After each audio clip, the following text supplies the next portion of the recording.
Hello friends, welcome to Saro's kitchen. Saro's கிச்சனில் இன்றைக்கி மீன் வறுவல் செய்ய போகிறோம். நான் பாறை மீன் எடுத்திருக்கேன் பாருங்கள். உங்களுக்கு எவ்வளோ தேவையோ அவ்வளோ எடுத்துக்கலாம். நான் ஒரு 1/4 கிலோ அளவுக்கு இந்த மீன் எடுத்திருக்கேன். இதுக்கு என்னென்ன பொருட்கள் சேர்க்கலாம் அப்படின்னு பார்க்கலாம்.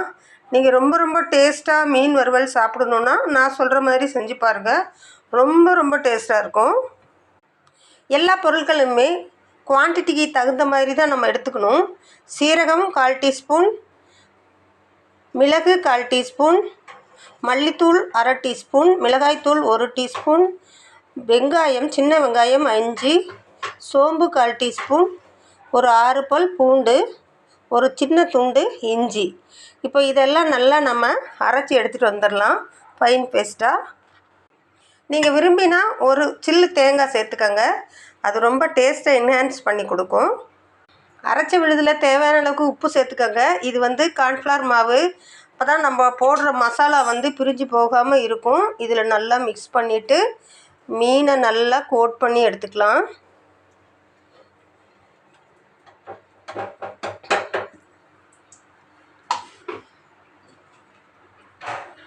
மீனில் நல்ல மசாலாவை இது மாதிரி தடவி எடுத்துக்கலாம்.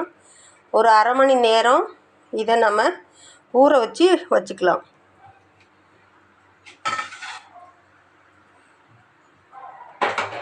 இந்த மசாலா எந்த அளவுக்கு ஊறுதோ அந்த அளவுக்கு மீன் ரொம்ப டேஸ்ட்டாக இருக்கும் வறுவல். சால்ட்டை நீங்கள் செக் பண்ணிக்கோங்க.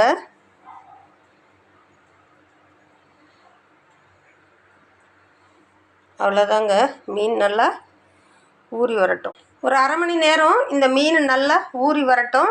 ஃபேன் காற்றுல வச்சுருவோம். அப்போ இந்த மசாலா நல்லா கோட்டாகி அந்த மீன்லெல்லாம் மசாலா நல்லா பிடிச்சி டேஸ்ட் ரொம்ப ரொம்ப அதிகமாக இருக்கும். இப்போ கொண்டு போய் நம்ம இதை அப்படியே ஒரு ஓரமாக வச்சிருவோம். இப்போ பாருங்கள், மீனில் மசாலா நல்லா பிடிச்சிருச்சு. 1/2 மணி நேரத்துக்கு மேலேயே ஆகிடுச்சு. இப்போ நம்ம தோசைக்கல்லில் சாலோ ஃப்ரை தான் பண்ண போகிறோம். டீப் ஃப்ரை பண்ணல. இப்போ கொஞ்சம் 2 டீஸ்பூன் எண்ணெய் விட்டுக்கலாம்.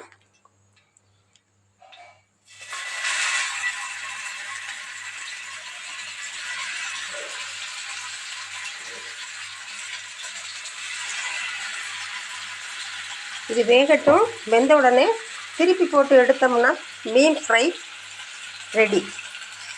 ஃபிஷ் ஃப்ரை ரெடி ஆயிடுச்சு. ஃபஸ்ட் டைம் நீங்கள் பார்க்குறீங்கன்னா வீடியோவுக்கு ஒரு லைக் போட்டு சப்ஸ்கிரைப் பண்ணுங்கப்பா. தேங்க்யூ.